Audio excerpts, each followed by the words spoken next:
दो चीज़ें मद्देनजर रखने की ज़रूरत है। एक तो यह है कि हमें IMF की तरफ से ये हमारी रिक्वायरमेंट आई थी कि हमने इस पर आहिस्ता आहिस्ता सील टैक्स को लेके आना है, सील टैक्स को बढ़ाना है, जो कि वजारत खजाना का पॉइंट ऑफ व्यू था। मगर साथ साथ मुझे देखना पड़ेगा कि रिसेंट डेज में जो कि यूक्रेन के क्राइसिस की वजह से दुनिया में जो ऑयल की प्राइसेस है वो बढ़ रही हैं। ना सिर्फ ऑयल की प्राइसेस बढ़ रही है, गैस की प्राइसेस भी बढ़ रही हैं, क्योंकि रशिया जो है कि वो ऑयल एंड गैस में एक बड़ा प्लेयर है ग्लोबल लेवल पे, और उसकी वजह से प्रेशर आ रहा है हर मुल्क पे। तो पाकिस्तान के हम कह सकते हैं यहाँ पे ड्यूड प्रेशर है। नंबर एक, हमारे हमें IMF की कंडीशनैलिटी है। नंबर दो, ये हमारे लिए जो रशिया का यूक्रेन का क्राइसिस है, ये भी इसकी वजह से प्राइसेस बढ़ रही हैं, उसका प्रेशर भी पाकिस्तान को बियर करना पड़ रहा है। अब प्राइम मिनिस्टर साहब का स्टेटमेंट तो देख लिया है, मगर मुझे नहीं लगता कि ज़्यादा देर तक इसको सस्टेन कर सकेंगे, क्योंकि एक तरफ तो IMF से आपने कमिट किया हुआ है, हम करेंगे, फिर दूसरा ये कब तक सब्सिडी देंगे, सब्सिडी के लिए भी पैसा चाहिए। जैसा कि हम जानते हैं पैसे तो हम पूरी दुनिया से मांग रहे हैं, पैसे तो हमने आधार लोगों का वापस करना है। तो इस कंडीशन को, सूरत को देखते हुए मुझे लगता है कि अभी प्राइसेस और बढ़ेंगे। रामे साहब, जब ये बात की जाती है कि देखें प्राइसेस तो इंडिया में भी बढ़ रही हैं, प्राइसेस तो यूरोप में भी बढ़ रही हैं, अमेरिका में भी बढ़ रही हैं, और जो तेल प्रोड्यूस करने वाले ममालिक हैं वहां भी बढ़ रही हैं, तो लोग कहते हैं कि जी वहां की कुव्वत खरीद जो है वो बहुत ज्यादा है, पाकिस्तान का कंपैरिजन नहीं बनता। अच्छा, कुव्वत खरीद के हवाले से इमरान खान साहब ने अभी दो काम किए। एक, सरकारी मुलाजमीन की तनख्वाहें अभी उनमें इजाफा हुआ। इससे पहले पाकिस्तान की 100 बड़ी कंपनियां जिन्होंने तारीख का रिकॉर्ड मुनाफा कमाया था, कोई 950 अरब रुपए के करीब सालाना, उनके बड़ों को बुलाकर उन्होंने कहा कि आप कम से कम जो उजरत है वो तो कम से कम बढ़ाएं। वो उस पर उन्होंने जो है वो ग्रीन सिग्नल दे दिया, बल्कि इस पे इत्तफाक हो गया। अच्छा, अब यही एक तरीका है लोगों की कुव्वत खरीद बढ़ाने के हवाले से।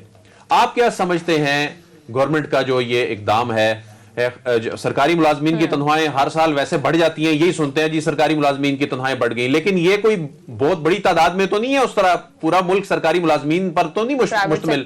अब प्राइवेट सेक्टर्स को जो एंगेज किया जा रहा है, इसको आप किस तरह देखते हैं? देखिए, पहली बात तो यह है कि जो कि मिनिमम जब हम वेज की बात करते हैं, जब एक पायलट ने किया था, पायलट एक लेबर पे काम करने वाला इंस्टीट्यूट है, उन्होंने कहा था कि मिनिमम वेज जो है कि मोर देन 30,000 होनी चाहिए, जो कि हम हाँ जी, उन्होंने साल 2 साल पहले की स्टडी है। फिर ILO की भी हम देखें 1-2 साल पहले की स्टडी, तो उन्होंने एवरेज पे बात की थी 25,000 मिनिमम होनी चाहिए। यानी कि जो हालात को देखते हुए, आप देखो उसको देखते हुए तो हमारी बिल्कुल नीचे, अभी मैं 17,000 है या 18,000 है कुछ 1-2 परमेंट्स में, तो ये हमारी है परचेजिंग पावर। मगर जो रियल क्वेश्चन है इस वक्त, जब लोग कहते हैं परचेजिंग पावर एरोड हुई है, अब देखें जो हमारा डॉलर के अगेंस्ट हमारा रुपये की वैल्यू गिरी है, अब देख कहाँ से उठ के, यानी कि पिछले 3 सालों में हम देख रहे हैं कि 4 सालों में 100 रुपये से 170 तक चला गया। आप खुद इमेजिन कर लें, जो चीज़ पहले आपको इंपोर्ट, और हमारी जो मेजर चीज़ें हैं वो इंपोर्ट है। इवन कि हम अपने आप को एग्रीकल्चर इकोनॉमी डिक्लेयर करते हैं, मगर पिछले साल हमारे को राउंड अबाउट $5 बिलियन की हमने खुदरी चीज़ें जो है कि वो इंपोर्ट की, खुराक की चीज़ें, जिसमें ऑयल भी था, जिसमें इवन वीट भी हमें इंपोर्ट करनी पड़ रही है, और अभी तो फर्टिलाइज़र भी करनी पड़ रही है। तो जब सब इंडिकेटर को साथ मिला के देखते हैं, तो ऑयल तो है ही है जिसको हम कहते हैं फॉसल फ्यूल, सब चीज़ों को साथ मिला के देखते हैं, इसका मतलब यह है कि हमारा जो परचेजिंग पावर रुपये की है, जिसमें हम उसको बढ़ाते हैं, वो तो कम है। अगर हमने 15% भी बढ़ा दी है, यानी कि बात करते हैं कि हमने 2004 के मुकाबले में 4 साल पीछे थे, हमने 15% बढ़ा दी, 20% बढ़ा दी, इसके देखेंगे डी वैल्यू कितनी हुई है, और जब आप इंपोर्ट करेंगे उस हिसाब से आपको उसकी कीमत जो है कि प्राइस वो ज़्यादा नजर आएगी। अच्छा, ये बताएं कि इसका हल क्या है? क्या बस ऐलान कर दिया जाए जी मिनिमम वेज इतनी होनी चाहिए, फिर उसको इंप्लीमेंट कौन कराए? जाहिर है हमारे मुल्क के रामे साहब मुश्किल हालात भी तो हैं, उनमें रहकर फैसले करने हैं। आप क्या तजवीज़ करते हैं? देखिए, हमारी जो पहली और आखिरी तजवीज़ यही होती है कि आप अपने प्रोडक्शन सेक्टर को अब बढ़ाएं। हमारा क्या हो रहा है, हमारी सर्विसेज सेक्टर का शेयर हमारी इकानमी में बहुत ज़्यादा है। अगर हम देखेंगे, अभी जो बात कर रहे थे हमारे एग्रीकल्चर का भी जो रिवाइज़ किया, तो उसमें हम कहते हैं कि मोर देन 20% हो गया, और इसी तरह जो इंडस्ट्री का थोड़ा सा कम हो गया, 18 to 19% है। अब बाकी कहाँ से था? सर्विसेज सेक्टर से। अब देखिए, जब तक आपका प्रोडक्शन सेक्टर नहीं होगा, आपका सर्विस सेक्टर आपको सस्टेन नहीं करवा सकता। सर्विस सेक्टर में बड़े बड़े सेक्टर कौन से हैं? टेलीकॉम है, अब आपकी फाइनेंशियल मार्केट है, या छोटी जो रिटेलर हैं जिसको हम बात करते हैं, रिटेलर का भी एक सर्टेन पोर्शन है।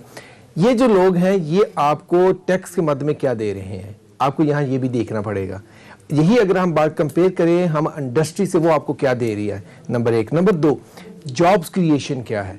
क्या आपका सर्विस सेक्टर जॉब कितनी क्रिएट कर रहा है और आपका प्रोडक्शन सेक्टर कितनी कर सकता है, स्पेशली जब हम एग्रीकल्चर की बात करते हैं, क्योंकि हमारी जो कि मेजर अभी बात करते हैं कि हमारी तो अनस्किल्ड लेबर है।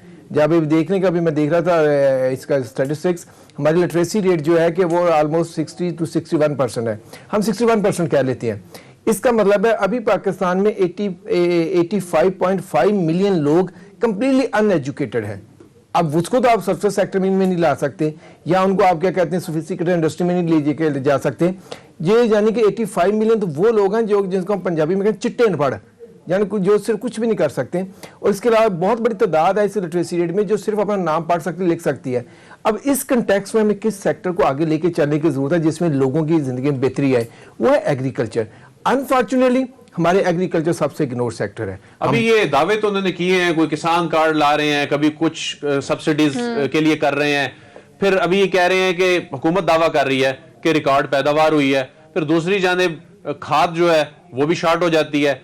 उसकी भी वजह वो यही बताते हैं कि पहले पैदावार ज्यादा हुई है, किसान ने इस्तेमाल ज्यादा शुरू कर दिया है, ज्यादा से ज्यादा काश्त कर रहा है। लेकिन दूसरी जानिब आप कह रहे हैं कि हमारे जीडीपी का बहुत बड़ा हिस्सा है एग्रीकल्चर से भी बिलोंग करता है, यानी कि मेरे ख्याल में 21% करता है। Exactly. देखिए यहाँ पर जो सबसे फंडामेंटल चीज़ है, जब मैं पिछली दफ़ा के स्टैटिस्टिक्स देख रहा था उसमें जिस क्रॉप्स की उन्होंने बात की थी प्रोडक्शन बढ़ी है, उनका एरिया ऑफ सोइंग बढ़ा दिया था, और उसके अगेंस्ट जिनका एरिया ऑफ सोइंग कम कर दिया था उसकी प्रोडक्शन कम हो गई थी। मतलब लास्ट ईयर की जो बात कर रहा हूँ जिसमें यानी गंदम की हम कहते थे बढ़ गई है, इसकी बढ़ गई है, साथ हम देखा था कपास की ड्रास्टिकली कम हो गई थी, क्योंकि कपास का जो था वो एरिया ऑफ सोइंग जो था वो इन्होंने कम कर दिया था। इसका मतलब आपने प्रोडक्टिविटी की वजह से नहीं बढ़ाई, आपने सिर्फ और सिर्फ उसके यानी कि एरिया ऑफ प्रोडक्शन बढ़ाने से कर दी है।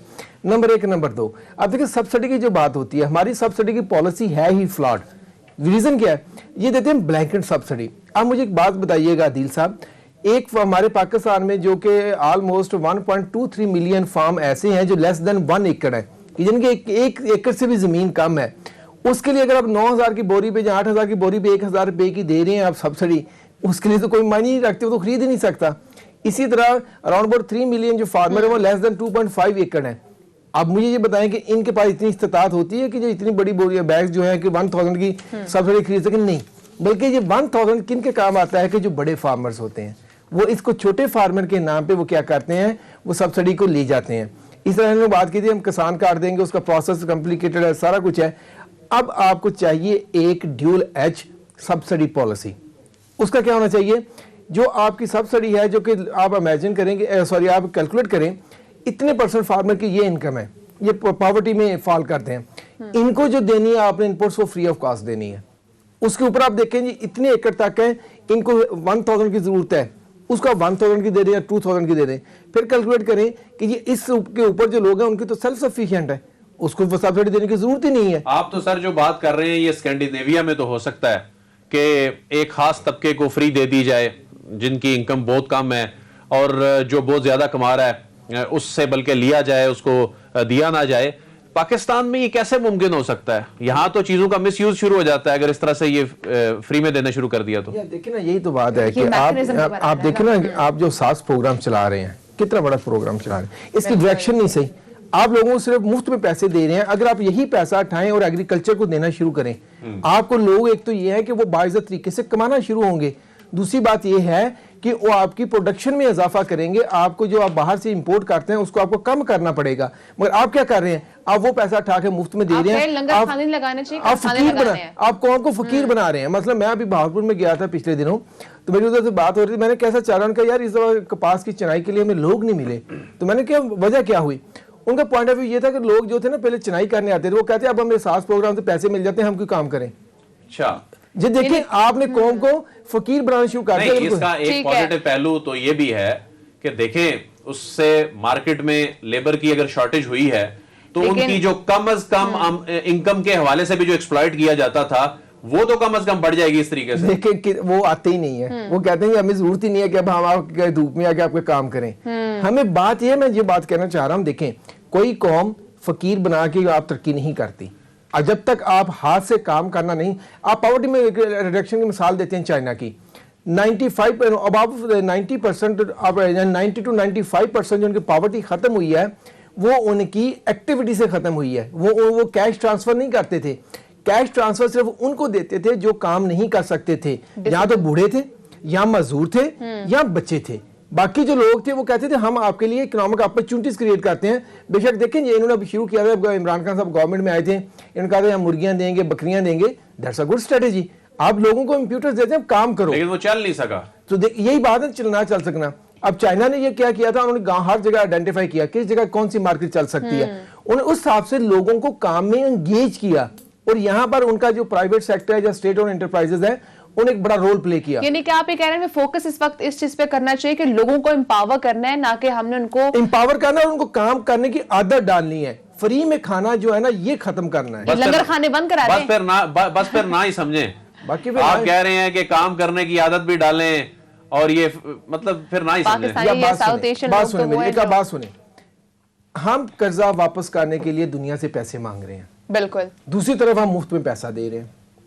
अब आज तो आपका IMF ये कहता है जनाब ये सब्सिडी बढ़ा दो, सॉरी सब्सिडी खत्म करो, ये सेल्स इस पे खत्म करो, सेल्स टैक्स बढ़ा दो, इसकी प्राइस बढ़ा दो, इसकी बढ़ा दो। इसका मतलब ये है कि आप एक हाथ से दे रहे हैं, दूसरे हाथ से निकाल रहे हैं। आपने इकोनॉमिक एक्टिविटी जनरेट नहीं कर रहे कि जिसकी वजह से आपको देना ना पड़े, आपको वहां से आए। लोगों देखें जब लोगों की इनकम होगी तो आपको, लेकिन IMF ने बड़े बड़े प्रोग्राम्स पर एतराजात किए, लेकिन इस वाले मामले पर हुकूमत ने आने नहीं दिया उनको। देखें वो अब ये बात यही है ना कि उनको इससे उनको तो पता है। देखिए ना, लॉन्ग रन में यही इंस्टीट्यूशन, जब हम इस सिचुएशन में आएंगे तो हम पे डेट ट्रैप तो उन्होंने बना लिया है, अब पॉलिसी ट्रैप बना रहे हैं। अब देखें पॉलिसी ट्रैप क्या होता है, जिस तरह स्टेट बैंक को आपने कहा ये पॉलिसी बनाओ, आपने ना चाहते हुए स्टेट बैंक की वो पॉलिसी बनाई। ठीक है, जब सर अब कंक्लूड इसको अगर हम करें तो अब क्या एक्टिविटीज आप समझते हैं कि जरूरी है ताकि हम लोगों को काम की तरफ लेकर जाएं, या हम उनको एम्पावर कर सकें और पैसा भी वहां से देकर कुछ प्रोड्यूस भी करें? देखें सबसे जो हमें इमीडिएट रिलीफ मिल सकता है जिस सेक्टर से, वो है हमारा एग्रीकल्चर का। ये सिर्फ इसलिए नहीं मैं कह रहा कि पाकिस्तान में बड़ा रेटरेक है एग्रीकल्चर। देखिए एग्रीकल्चर से आपकी फूड सिक्योरिटी का इशू हल होता है, एग्रीकल्चर से आपकी अनस्किल्ड जो लेबर है उसकी कंजम्पशन हो जाती सारी की सारी। क्या कहते हैं कि हमारी मेजर जो एक्सपोर्ट है इस वक्त, चाहे वो राइस है, चाहे वो टेक्सटाइल की प्रोडक्ट्स हैं, चाहे वो खेलों का सामान है या लेदर की प्रोडक्ट्स हैं, वो आती हैं एग्रीकल्चर से। अब जन के सारे फैक्टर्स को मिला के देखें तो ये हमारे लिए एक ग्रेटर पुश दे सकता है। उसके लिए हमें जरूरत है कि हम अपनी एग्रीकल्चर पॉलिसी को चलाएं।